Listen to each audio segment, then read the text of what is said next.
प्रेमी परमेश्वर पिता जिसकी कल्पनाएं बहुत गंभीर हैं, जिसको इंग्लिश में लिखा है His thoughts are very deep, मतलब जिसकी कल्पनाएं बहुत गहरी हैं।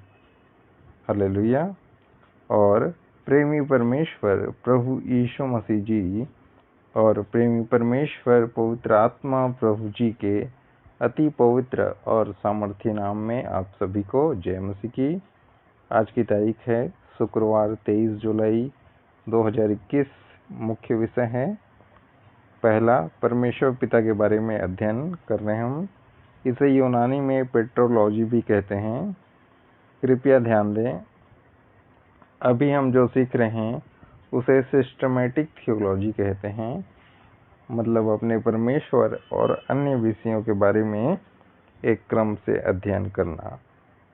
आज का विषय है 9वां पॉइंट, यह आखिरी भाग है परमेश्वर के दान या उपहार के बारे में, गिफ्ट्स ऑफ गॉड, भाग 8, यह आखिरी है। परमेश्वर के दान के विषय में परमेश्वर का वचन हमें मुख्य 11 बातें सिखाता है, जिनमें कुल 30 से भी अधिक बातें हैं, जिनमें से हम 7 बात देख चुके थे। आज उससे आगे बाकी के 4 बात और देखेंगे। 8वां पॉइंट, परमेश्वर के दान इसलिए दिए जाते हैं ताकि हम अपने परमेश्वर को याद रखें।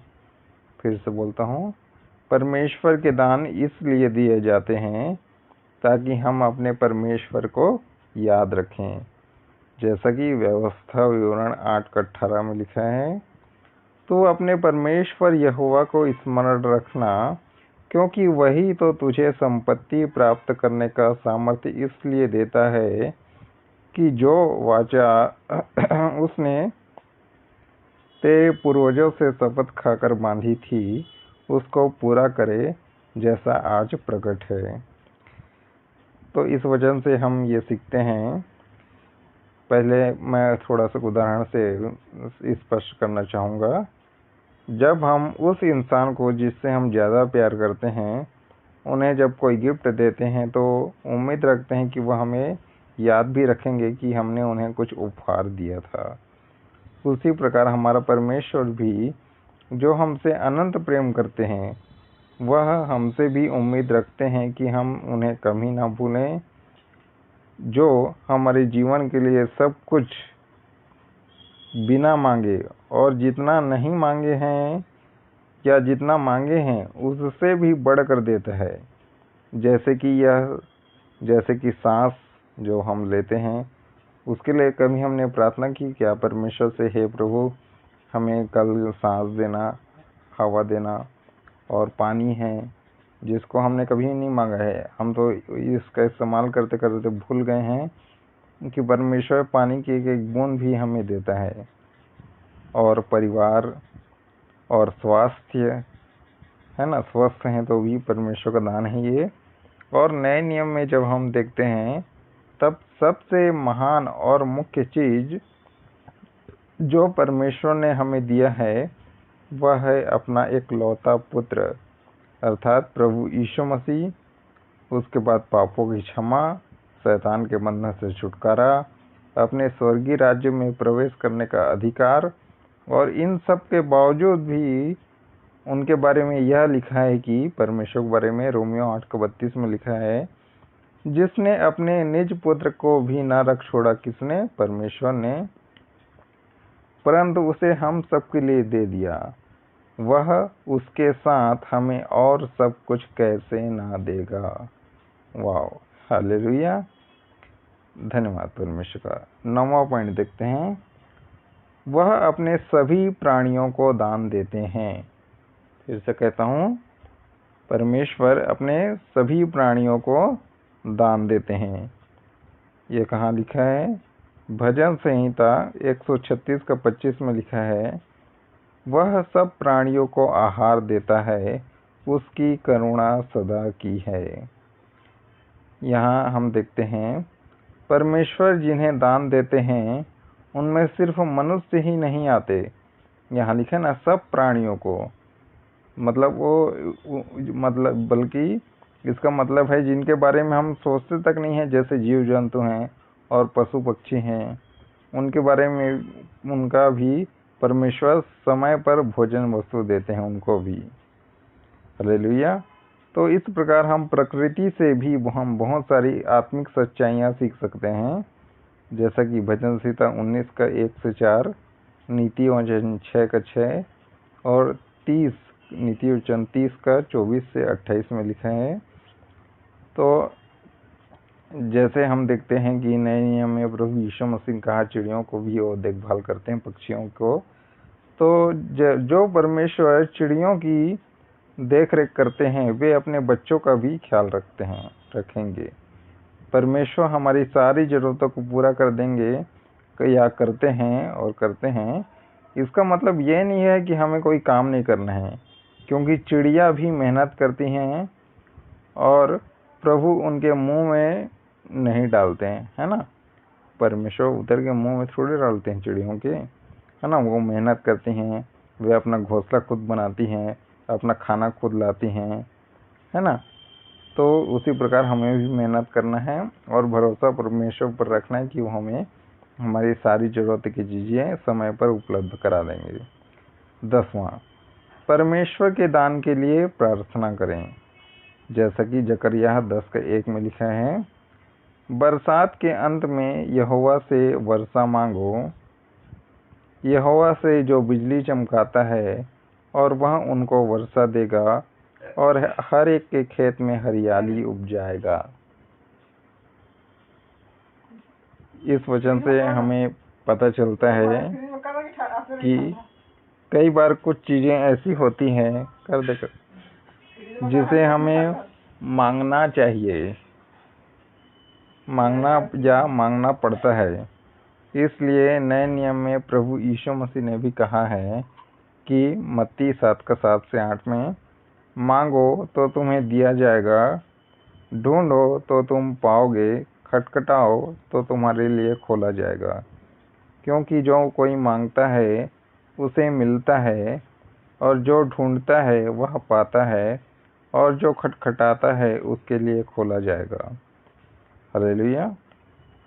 अब 11वां पॉइंट देखते हैं कि परमेश्वर के दान के बारे में कि परमेश्वर कैसे देते हैं। ये एक उदाहरण देकर स्पष्ट किया गया है। यह उदाहरण मत्ती रचित सुसमाचार में दिया है।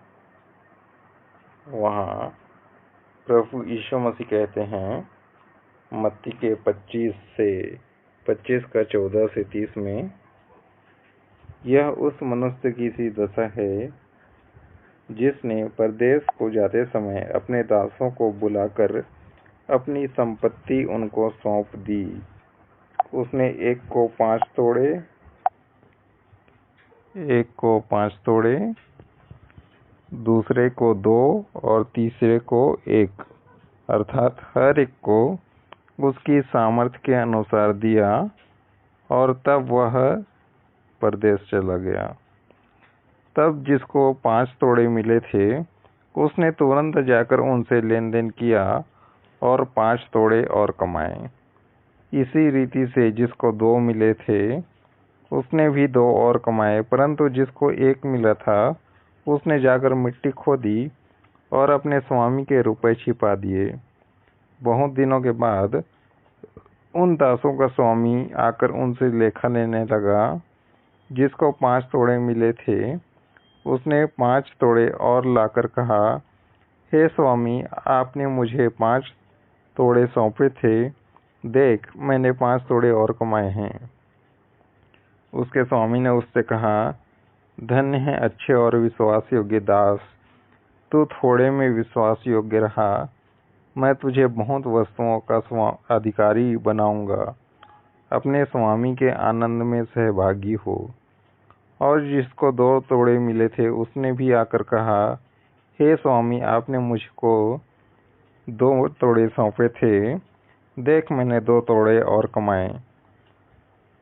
23वां पद, उसके स्वामी ने उससे कहा, धन्य हे अच्छे और विश्वास योग्य दास, तू थोड़े में बहुत विश्वास योग्य रहा, मैं तुझे बहुत वस्तुओं का अधिकारी बनाऊंगा।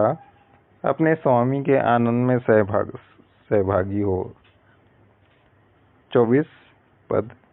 तब जिसको एक तोड़ा मिला था उसने आकर कहा, हे स्वामी, मैं आपको जानता था कि आप कठोर मनुष्य हैं और जहाँ नहीं छींटते वहाँ से बटोरते हैं, इसलिए मैं डर गया और जाकर आपका तोड़ा मिट्टी में छिपा दिया। देख, जो आपका है वह यह है।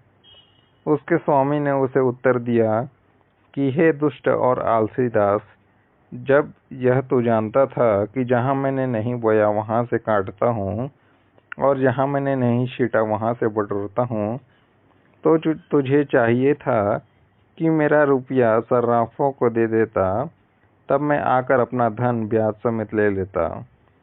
28 में लिखा है, इसलिए वह तोड़ा उससे ले लो और जिसके पास 10 तोड़े हैं उसको दे दो, क्योंकि जिस किसी के पास है उसे और दिया जाएगा और जिसके पास बहुत और उसके पास बहुत हो जाएगा, परंतु जिसके पास नहीं है उससे वह भी जो उसके पास है ले लिया जाएगा। और 30वें पद में लिखा है, और इस निकम्मे दास को बाहर के अंधेरे में डाल दो, जहाँ रोना और दांत पीसना होगा। तो इन वचनों का पूरा अर्थ यही है कि जो इंसान परमेश्वर के द्वारा दिए गए कोई भी दान या योग्यता का इस्तेमाल दूसरों के लिए नहीं करता है, तो जो उसके पास है उसे भी वो परमेश्वर उसे ले लेंगे उससे, है ना। और जिसने अपनी योग्यता से दूसरों को भी और ज़्यादा उन्नति किया है और उसे और दिया जाता है। इस प्रकार यह जानते हुए कि परमेश्वर हमें सब कुछ देता है और अगर हम कोई काम नहीं करते हैं तो हम बहुत बड़े धोखे में हैं। हालेलुया। तो आज का संदेश बस यहीं ख़त्म होता है। आगे कल देखेंगे, कल से अगला विषय देखेंगे। तो प्रेमी परमेश्वर इस प्रेम संदेश के द्वारा हम सभी को बहुत बहुत और बहुत आशीष दे। आमीन। God bless you all.